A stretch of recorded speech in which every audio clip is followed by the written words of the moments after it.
Hey, COD students, we are going to be wrapping up Module 3 and introducing you to Module number 4.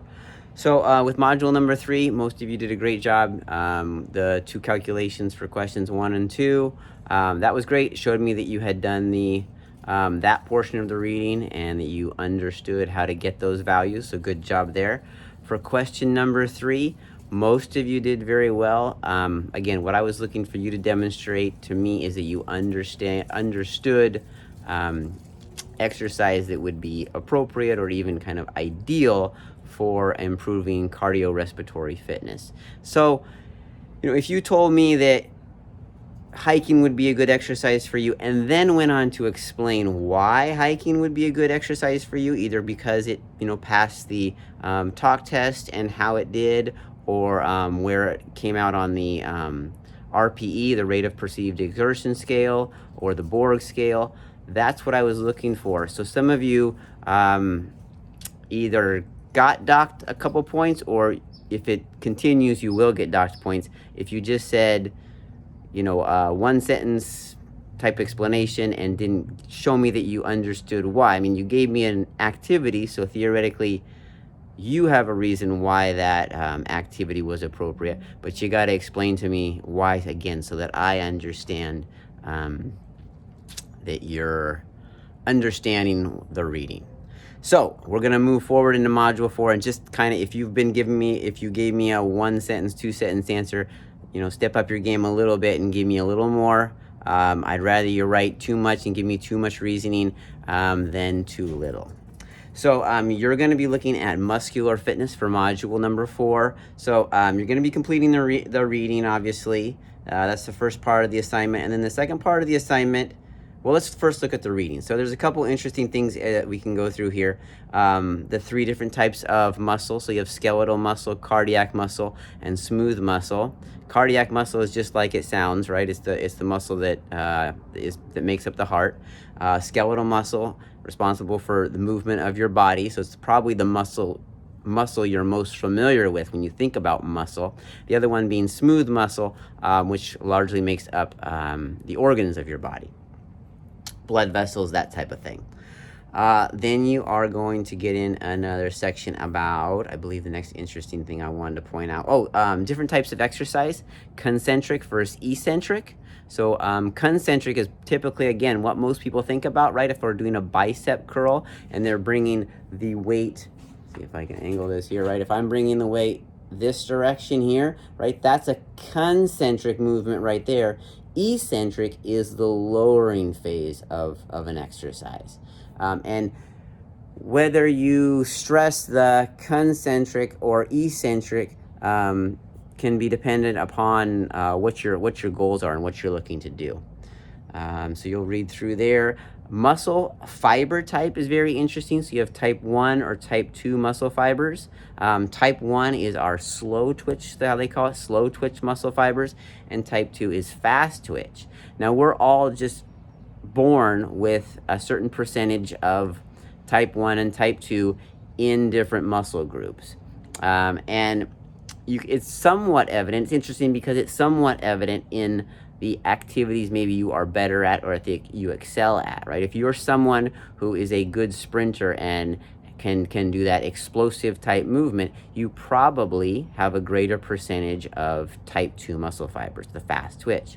Whereas if you're someone who is maybe better at endurance, maybe you don't fatigue as much on a hike, or you can go out and dance for the entire evening and your friends are getting tired and you're not getting fatigued at all. Now granted, some of that is cardiorespiratory, but some of it could be that you have maybe just a higher percentage of type 1 or slow twitch muscle fibers. Type 1 are also called highly oxidative muscle fibers, or they're even called fatigue resistant, which is just what they are, right? They don't fatigue. They can fire over and over again. And you can, and with that said, you can train, right? So if you are someone who has a lot of the slow twitch muscle fibers, but you want to be a sprinter, you can train not to change your muscle fiber type, but for them to perform more like type 2 muscle fibers. let's see. Let's get on to the part that is going to be actually your assignment. So you are going to complete a post in the discussion for exercise order of resistance training. And let me get to that portion here. You are going to respond one of two ways to these just recommendations or guidelines for the order in which we do resistance exercise, right? So if you walk into the gym, what piece of equipment or what activity you do go to first. This is what they recommend, right? So they're going to say large muscle groups before smaller muscle groups, right? So the example they give is you're going to do squats and work the muscles in your legs, maybe before you work your shoulders.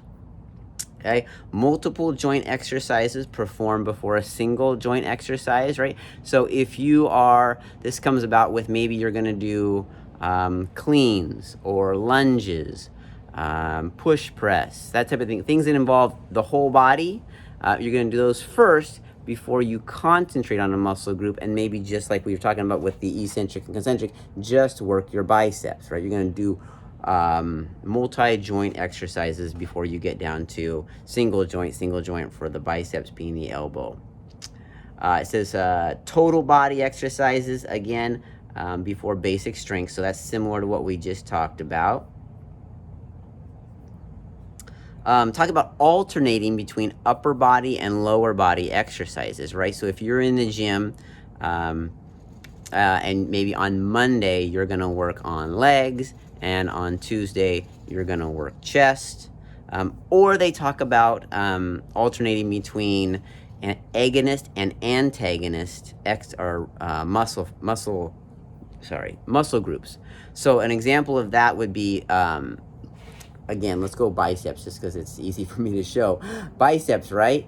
Biceps, if that's your agonist, your antagonist is the muscle that moves in the opposite direction. So my tricep, right? My biceps flexes my elbow, my tricep extends it. So they are agonist and antagonist. Same thing if you think about your leg, right? Your quadricep muscles of your thigh that extend your knee, kick your knee out.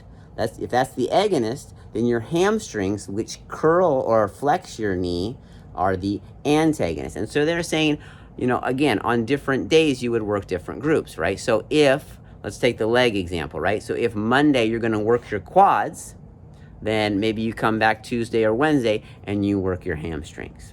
So that's just the agonist-antagonist relationship. And then, so what you're going to do for your assignment, I want you to, again, do the entire reading, right? 'Cause it's good stuff and it all ties together, it all relates. But then when you get to the section about the order of exercise for resistance training, look at the guidelines and you're going to tell me, again, kind of an explanation. Show me that you've done the reading and that you're putting some thought into this. Either tell me some things that you're already doing from the guidelines and how you're working them into your routine, or if you're not doing anything within those guidelines, pick a couple and tell me how you could incorporate that into your current exercise routine. Okay? So one or the other. You're either going to tell me something you're already doing and how you're working it in, if you're seeing it being beneficial, or if not, if it's not already part of your routine, tell me how you could incorporate a few of the guidelines into your routine. Right? As always, you're going to reply to at least one peer, and this is all due so next Friday. So let me just double check, make sure I give you the exact. We're gonna do midnight on April 30th, last day of April. All right, so great work so far. Like I said, try and beef up those answers where you're maybe explaining yourself or giving your reasoning behind why you chose certain things, mostly to demonstrate to me that you've picked up the knowledge.